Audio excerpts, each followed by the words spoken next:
Hello friends, అలాగే మనం ఈరోజు సిద్దిపేట దగ్గరలో ఉన్న ఒక పురాతనమైన శ్రీ లక్ష్మీనరసింహస్వామి ఆలయానికి అయితే వచ్చినాము. అట్లనే మా అల్లుడిని హాస్టల్ నుంచి తీసుకొని అట్లనే ఇక్కడికి వస్తే 100% ఈ టెంపుల్కి అయితే నేను వస్తాను. ఆలయం మీకు కూడా చూపిద్దామని చెప్పేసి ఈ వీడియో తీయడం జరుగుతుంది. మనమైతే ఆలయం లోపలికి వెళ్దాం రండి. ఎంట్రన్స్లోనే మంచిగా మనకు ఏనుగు బొమ్మ అయితే మనకు అవుపిస్తుంది. అట్లనే చూడండి, చుట్టూ ఇక్కడ ప్రతి ఒక్కరు ఫ్యామిలీస్ తోటి కూడా వచ్చేసి దేవునికి మొక్కులు చెల్లించుకొని ఇట్లా కూడా ఉండడానికి ఇక్కడ ఉంటుంది. ఇది చాలా పురాతనమైన ఆలయము.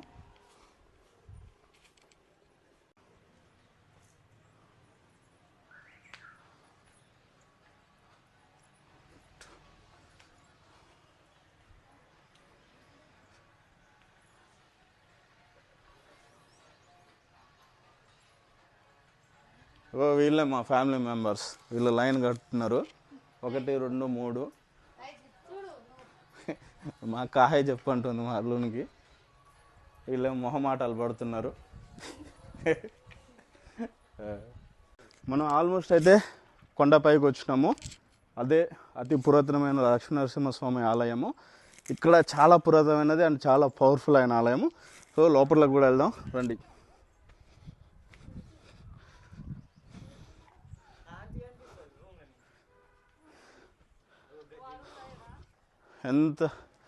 ఎంత విశాలంగా ఉందో చూడండి ఫ్రెండ్స్. కొండ అనేది ఇంకా పైన ఇంకా చాలా విశాలంగా ఉంటుంది. అది కూడా చూపిస్తా. ఫస్ట్ అయితే మనం టెంపుల్కి వెళ్దాం. టెంపుల్ని చూపించినాక పైన కొండ భాగంలో ఏమేమి ఉంటాయో కూడా మీకు చూపిస్తాను రండి.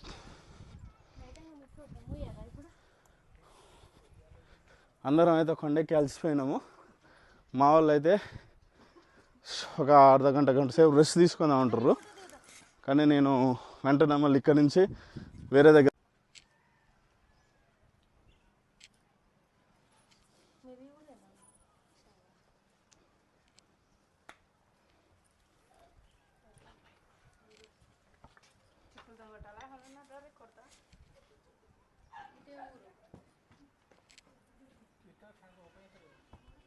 చేసిన ఫ్రెండ్స్, ఇదే అతి పురాతనమైన శ్రీ లక్ష్మీనరసింహ స్వామివారి ఆలయము.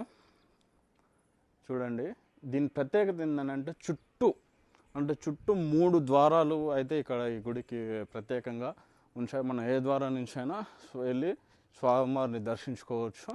మనం చుట్టూ చూసుకోవచ్చు ఆలయం చుట్టూ. అయితే దీనికి అతి ప్రత్యేకత ఏంటంటే ఇదే 3 ద్వారాలు. చుట్టూ 3 ద్వారాలు అయితే ఈ గుడికి ప్రత్యేకత అని మనం చెప్పుకోవచ్చు. ఏ ద్వారం నుంచి అయినా వెళ్ళి మనం స్వామివారిని దర్శించుకోవచ్చు. ఇది వెనక వైపు భాగము చూసుకోవచ్చు ఫ్రెండ్స్. ఇది వెనక వైపు భాగము. అలాగే మనం వచ్చిన కింది నుంచి అంటే ఫస్ట్ ఎంట్రన్స్లో ఒక మార్గం ఉంటుంది. తర్వాత ముందర ధ్వజస్తంభం దగ్గర ఒక ఎంట్రీ ఉంటుంది. తర్వాత మళ్ళీ పక్కంగా ఒక ఎంట్రీ అయితే మనకు కనిపిస్తుంటుంది. చాలా అంటే ఇక్కడ ఇక మనం చూసుకోవచ్చు, అక్కడ మొక్కులు కూడా భక్తులు చాలామంది తమ కోరికలు నెరవేర్చడానికి ఇక్కడ ముడుపులు కూడా కడతారు. మనం చూసుకున్నట్లయితే క్లియర్గా అవుపిస్తుంది మనకి. ఇది చాలా అతి పురాతనమైన ఆలయంగా అయితే ఇక్కడ స్థానికులు అయితే మనకు చెప్తున్నారు. అండ్ అలాగే చాలా పవర్ఫుల్ ఆలయం ఇది.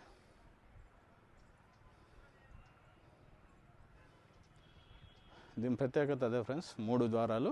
ఇది మనకి ఎంట్రన్స్లోనే కనిపించే ద్వారం. ఇది మనకి ఎంట్రన్స్లోనే ఈ ద్వారం అయితే మనకు అవుపిస్తుంది.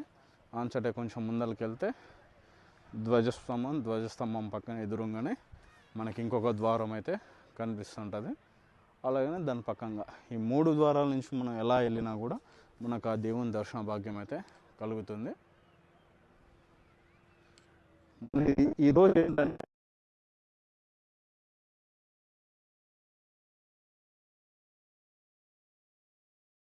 స్వామివారిని దివ్య రూపం కూడా మీకు చూపిద్దామనే ప్రయత్నం చేశాను. కాకపోతే ఆఫ్టర్నూన్ టైం కాబట్టి ఇక్కడ టెంపుల్ అయితే క్లోజ్ చేసి ఉంది. సో అందుకు మళ్ళీ వచ్చినప్పుడు ఇది కూడా ఒక ధ్వజస్తంభం ఫ్రెండ్స్. మనం చూసుకున్నట్లయితే అక్కడ ఆలయం అవుపిస్తుంది మనకి. ఆంజట కొంచెం పైకి వస్తే ఈ ధ్వజస్తంభం అవుపిస్తుంది. ఇది అనేది చాలా విశాల కొండ పై భాగం అయితే మనకు కనిపిస్తుంది. చూడొచ్చు ఫ్రెండ్స్. చుట్టూ వాతావరణం చూడండి ఎంత ఆహ్లాదకరంగా ఉందో చూడండి ఒకసారి. చుట్టూ పచ్చని పంట పొలాలు, మంచి లొకేషను, ఇటు చూసుకుంటే పక్కనే టౌను, ఇంత ఆహ్లాదకరమైన వాతావరణం. ఈ ఆలయం అయితే చాలా బహు సుందరంగా అయితే ఉంది. మనం చూసుకున్నట్లయితే ఒకటి ఏంటంటే ఈరోజు మన ఆఫ్టర్నూన్ టైంలో వచ్చాం కాబట్టి గుడి అనేది క్లోజ్ ఉంది. సో అదొక్కటే స్వామివారి దివ్య రూపం అయితే మనం చూడలేకపోయినాము. సో మళ్ళీ నెక్స్ట్ టైం వచ్చినప్పుడు 100% స్వామివారి దివ్య రూపం అయితే మీకు చూపించడం జరుగుతుంది. అట్లయితే ఈ కొండ మీద ఇంకొక విశిష్టత ఏంటంటే శివాలయము. ఇక్కడ శివుడు కూడా మనకైతే దర్శనం కల్పిస్తాడు. మనకి ఈరోజు అయితే శివుని దర్శనం అయితే కలిగింది. చూసుకోవచ్చు ఫ్రెండ్స్. ఇక్కడ నంది ముందర శివుని అయితే ఉంది. ఇది ఏంటంటే అతి పురాతనమైన స్థలం, ప్లేస్ ఇది. చూసుకోవచ్చు మనం శివాలయము, శివుని ప్రతిమ కూడా మనకు క్లియర్గా అవుపిస్తుంది. మనం చూసుకున్నట్లయితే చూసుకోవచ్చు.